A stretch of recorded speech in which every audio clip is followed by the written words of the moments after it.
Voici la chronique du tailleur que j'ai intitulée cette semaine « Comment s'habiller l'été ». Ça y est, les beaux jours sont arrivés. Touchons du bois, et avec eux revient comme chaque année la même question, que porter quand il fait si chaud? Une question aussi lancinante que la chaleur invite à la langueur. Évidemment, si vous travaillez, un ou deux costumes très fins et un peu amples seront adaptés. La plupart des magazines de mode masculine proposent des silhouettes vêtues de blanc, parfois même en 3 pièces. Mais franchement, qui peut supporter un 3 pièces par ces températures?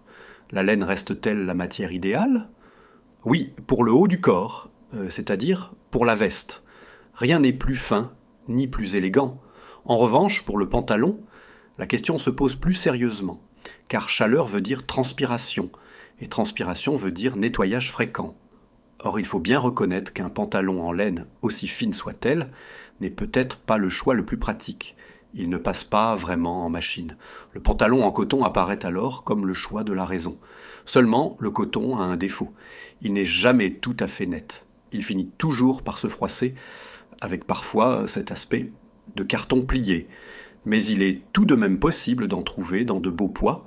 280 grammes semble être un minimum pour du coton, tandis que 230 grammes peuvent être idéaux pour de la laine. Pour la veste, il faut choisir une laine nattée, c'est-à-dire une laine tissée de manière lâche et souple afin de laisser passer l'air. Il en existe dans une multitude de poids et de couleurs. La grande famille des laines d'été est appelée laine froide. Parfois, une petite dose de mohair rendra la veste moins froissable. On parlera alors parfois d'alpaga, même si le terme n'est pas tout à fait exact. Certains mélanges avec du lin ou de la soie peuvent aussi se révéler magnifiques.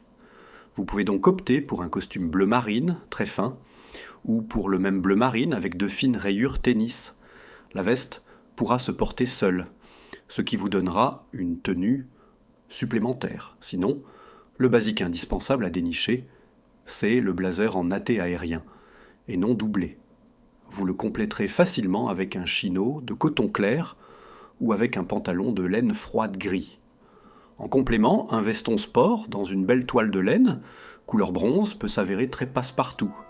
Ou bien une veste en tissu Solaro, dont Parisian Gentleman nous parle cette semaine. Notons aussi qu'un costume en coton ou en laine légère, couleur mastic, caramel ou beige, sera d'un grand secours. Il ira toujours bien avec des souliers marrons et pourra facilement être dépareillé. Car le costume blanc, encore une fois, n'est pas un basique. Bien au contraire, c'est une vraie gageure à bien mettre en scène.